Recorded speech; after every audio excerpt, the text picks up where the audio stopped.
Jay's Giants have won 3 games in a row. Think about this. This is a legacy NFL franchise, right?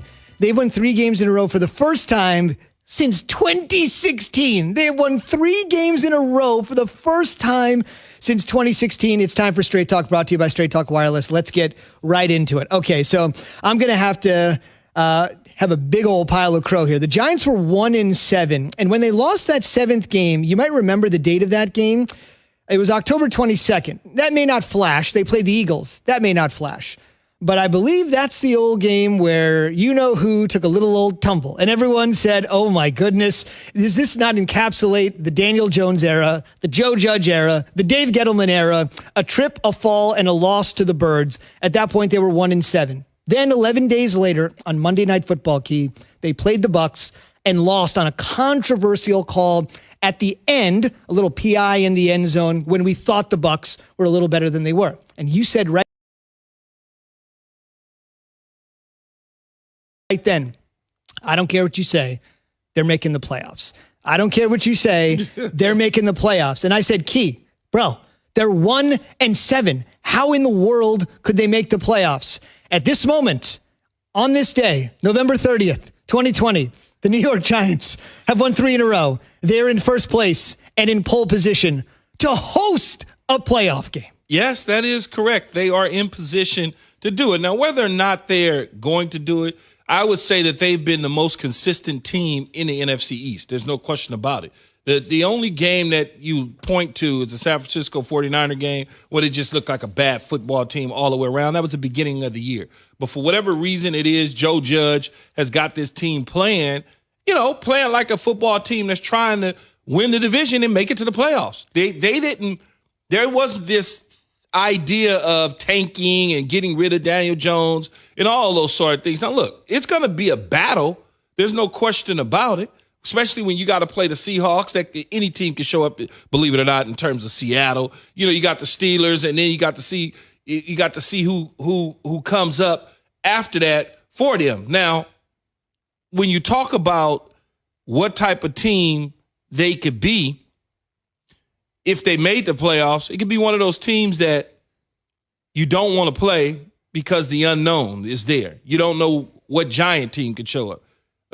Now, Daniel Jones, I don't know what the significant injury is of his injury. I don't know if he'll be missed for a significant amount of time or just a few days. We don't know yet. Hamstring. But is that hamstring going to hold him out? Or is that hamstring something that he could, wrap up and compete, go out there, compete with this NFC East deal on the line? As you look at it, beginning of the year, we all felt like the Cowboys, based on the coaching change and the makeup of the roster with the talent that they have, will win the East. You felt like Philly would win the East. Washington was on the rebound. Well, it's all reversed. Washington's a better football team than what most of us thought. Philly is nowhere near what we thought. And the Cowboys have basically done themselves in again on Thursday, Thanksgiving, losing to Washington.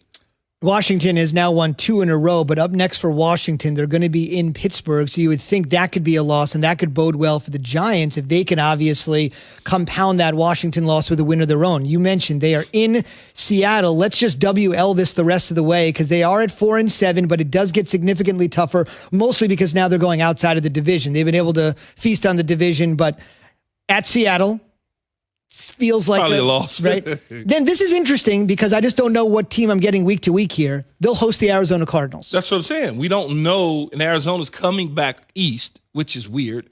I think the league would schedule that a certain way. They got Seattle, the Cardinals, the Browns, the Ravens, and the Cowboys. So in there, I got them losing to Seattle, beating the Cardinals and the Browns.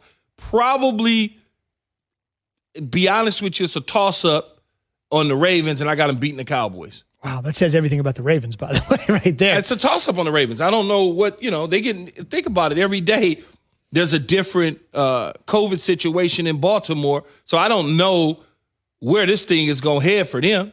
You get the missing weeks after weeks and weeks, and then all of a sudden you come back right before a Giant game.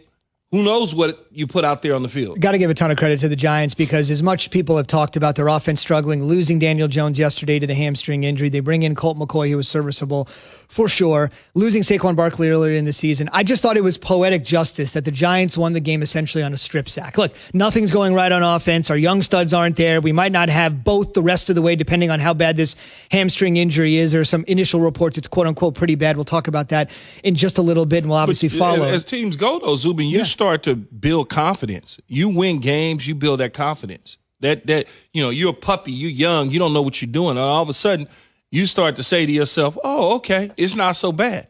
You stick the toe in the water just to gauge it and see how cold it is. If it's warm enough, you're going to dive all the way in. And I think that is what the Giants are doing. They got their toe in the water.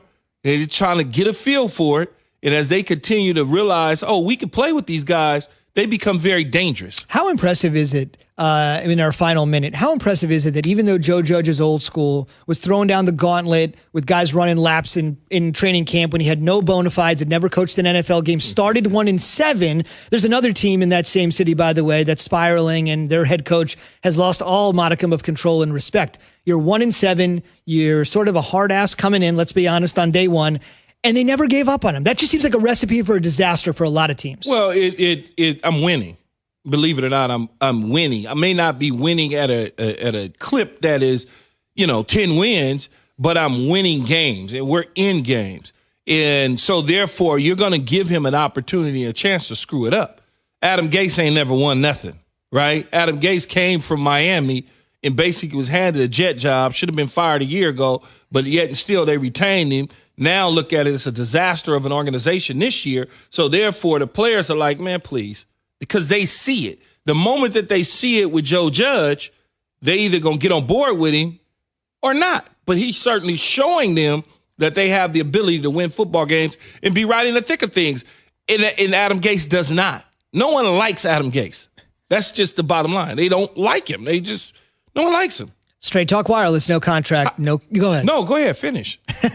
Straight Talk Wireless, no contract, no compromise, no chance for Adam Gase. No, I added that last part. How do you think Le'Veon Bell feels right now? He feels great with the Chiefs. And Jamal Adams. How do you think they feel? Right, in Seattle and Kansas City, thinking Super Bowl instead of thinking first overall pick. On the way, making the worst, most dubious kind of NFL history ever seen. But first, I've got this word from Straight Talk. It's time for Straight Talk. Look, we all drop our phones. It happens. You fumble it, crack it, splash it. Well, Straight Talk Wireless now offers this new Platinum Unlimited plan that includes phone protection. Just $65 a month for unlimited talk, text, and data, plus 20 gigs of hotspot and 100 gigs of cloud storage and more. All on the best networks. Straight Talk Wireless, no contract, no compromise. See Mobile Protect terms and conditions at Asurion.com/Straight Talk. Limitations and exclusions apply. I would not say this is, how I planned out in my dreams. Well, he did everything he could. He was excited for the opportunity. We were excited for him. His teammates were excited for him. But that's a big, big ask. Just